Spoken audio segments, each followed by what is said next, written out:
नमस्कार दोस्तों, मैं आप सभी का आप ही के अपने यूट्यूब चैनल पर दिल से बहुत बहुत स्वागत करता हूं।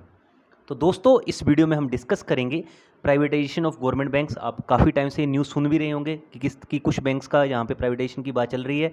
तो अभी आप देख सकते हैं एक रीसेंट रिप्लाई आया है नीति आयोग की तरफ से। एक आरटीआई लगाई गई थी नीति आयोग को, तो उनकी तरफ से एक आरटीआई का रिप्लाई आया है, वो हम इस वीडियो में डिस्कस करेंगे। इसके अलावा एक मनी कंट्रोल का आर्टिकल है, वो भी मैंने पिकअप किया है, वो भी अब हम इस एक वीडियो में देख लेंगे। तो देखेंगे क्या कहा गया है यहाँ पे नीति आयोग की तरफ से।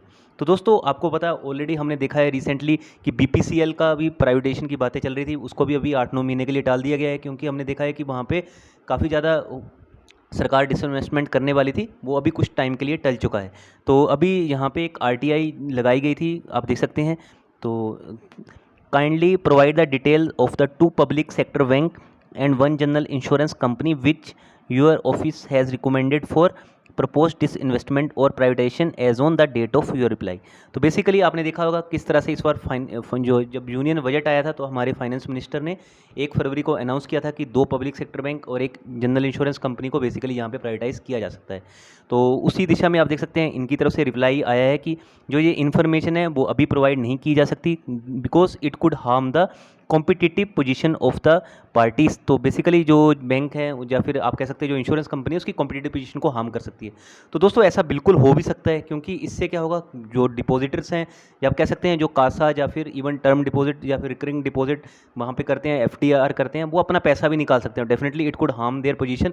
बट आपको पता है कि जिस तरह से अभी स्टॉक मार्केट में क्या चल रहा है कि प्राइवेटाइजेशन का जैसे ही नाम आता है कि ये वाला बैंक प्राइवेटाइज होगा, क्योंकि वो सारी चीज़ें कहाँ से आती हैं, सोर्सेज के थ्रू, है ना। हम देखते हैं कि वो सूत्रों से आती हैं वो सारी चीज़ें, किसी पर्टिकुलर पर्सन का नाम नहीं लिखा होता कि इस पर्सन ने बोला है।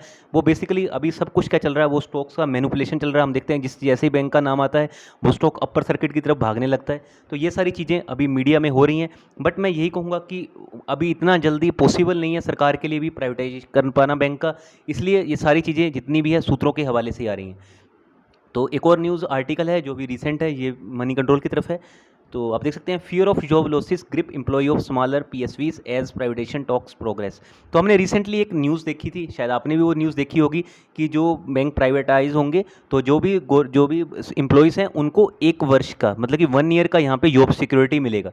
तो दोस्तों, वो प्रैक्टिकली पॉसिबल नहीं है कि 1 साल का जॉब सिक्योरिटी देना। ऑलरेडी आप देखते होंगे जो भी अभी रिसेंट रिक्रूटमेंट्स हुई हैं 2011 के बाद से, जो आईबीपीएस ने की हैं, तो किस तरह से कितनी मेहनत के बाद यहाँ पे ऑफिसर्स और क्लरिकल लोगों का सिलेक्शन होता है। आपने देखा ही होगा कितना टफ कंपटीशन रहता है। अभी तो हम देखते हैं कि किस तरह से वैकेंसीज भी डिक्रीज़ हो रही हैं। मैं तो डायरेक्टली यही कहना चाहूँगा, जो अभी रिसेंटली आईबीपीएस पीओ और क्लरिकल का एग्जाम कर रहे हैं, वो बिल्कुल आप कह सकते हैं एक तरह से यूपीएससी कैंडिडेट ही हैं, जो इतना खतरनाक तरीके से तैयारी करके इतने अच्छे लेवल का एग्जामिनेशन क्लियर कर पा रहे हैं, क्योंकि बहुत टफ कंपटीशन है, बहुत ज़्यादा कंपटीशन है, नंबर ऑफ कैंडिडेट्स ज़्यादा है और सीट्स इतनी कम है, फिर भी वो अपने लिए एक सीट निकाल पा रहे हैं। तो बिल्कुल ये काबिले तारीफ़ है।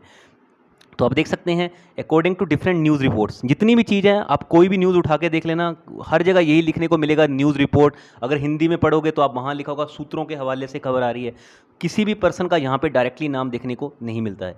सो ये न्यूज़ भी देख लेते हैं। According to different news reports, the banks which are likely being considered for privatisation are Central Bank of, ये आपको बताइए 2-3 नाम तो पहले से आ रहे हैं, central Bank of India, Indian overseas bank, कभी बोल देते हैं बैंक ऑफ इंडिया, कभी बोल देते हैं बैंक ऑफ महाराष्ट्र। बट आपको पता है कि अभी हमने रिसेंटली एक स्टडी भी देखी थी जिसमें बोला गया था कि जो बैंक पीसीए के अंडर हैं, प्रॉम्प्ट करेक्टिव एक्शन के अंडर हैं, उनको अभी प्राइवेटाइज नहीं किया जा सकता है, क्योंकि कोई लेगा ही नहीं उनको। जो ऑलरेडी पीसीए लगा हुआ है, कोई बिजनेस अपॉर्चुनिटी नहीं है उसमें, आरबीआई ने ऑलरेडी उनको पीसीए फ्रेमवर्क में रखा हुआ है। बट जो अभी ये 2-3 बैंकों के ऊपर नाम बताए हैं, उनके जो टोटल एम्प्लॉय भी आप देख सकते हैं अराउंड ऑफिसर क्लरिकल और सब स्टाफ मिला के आप देख सकते हैं 70,870 के अराउंड है एज ऑन March 31, 2020। तो इसके अलावा आप देख सकते हैं ये सारी चीज़ें ऑलरेडी यूनियन मिनिस्टर ने, आपको पता है यूनियन फाइनेंस मिनिस्टर है हमारे, उन्होंने ये चीज़ें अनाउंस की थी। बट जितनी भी आप इवन आप खुद देख सकते हैं मनी कंट्रोल ने क्या कहा है, money control could not independently verify these name. तो ये सारी चीज़ें कहाँ से है, सूत्रों से के हवाले से या रिपोर्ट्स के हवाले से हैं, और मनी कंट्रोल भी इवन वेरीफाई नहीं कर पाया नेम्स। उन्होंने भी यहाँ पे जो भी न्यूज़ ली है उसके लिए फिर से क्या चीज़ बोली है कि ये सारी चीज़ें न्यूज़ रिपोर्ट से आई हैं। The government has announce the names of final candidate which will be, तो गवर्नमेंट ही अनाउंस करेगी किसको अनाउंस करना है या नहीं करना है। अभी तक गवर्नमेंट ने कोई भी नाम गवर्नमेंट की तरफ से, सरकार की तरफ से, नीति आयोग की तरफ से, या कह सकते हैं नीति आयोग के चेयरमैन की तरफ से अभी ऐसी कोई भी नाम का नहीं लिया गया। इवन हमारे union finance minister Nirmala Sitharaman, या बात करूँ minister of state for finance Anurag Thakur ji, इनकी तरफ से कोई नाम नहीं लिया है। फिर भी मैं अपने प्रधानमंत्री श्री नरेंद्र मोदी जी से, union finance minister Nirmala Sitharaman ji से यही दरख्वास्त करना चाहूँगा, यही आग्रह करना चाहूँगा कि पब्लिक सेक्टर बैंक डेफिनेटली देश हित के लिए बहुत ज़्यादा काम करते हैं। कोई भी उनका प्राइवेटाइजेशन का डिसीजन हो तो प्लीज़ यहाँ पे थोड़ा सा आपको कॉशियस होकर लेना चाहिए, क्योंकि जितनी भी अनबैंक्ड सर्विसेज हैं, जो भी आप देखते होंगे रूरल बैंकों में, जो रूरल ब्रांचेस जितनी भी रहती हैं वो सारी पब्लिक सेक्टर बैंक की रहती हैं। अगर आप देखने जाओगे रूरल ब्रांचेस तो मैक्सिमम पब्लिक सेक्टर बैंक की मिलेंगी, वहाँ तो आपको प्राइवेट बैंक HDFC ICICI देखने को भी नहीं मिलेगा। तो ये सारी चीज़ें देखते हुए अगर हो सकता है तो मैं यही कहूँगा कि आपको बिल्कुल इसके ऊपर विचार करना चाहिए।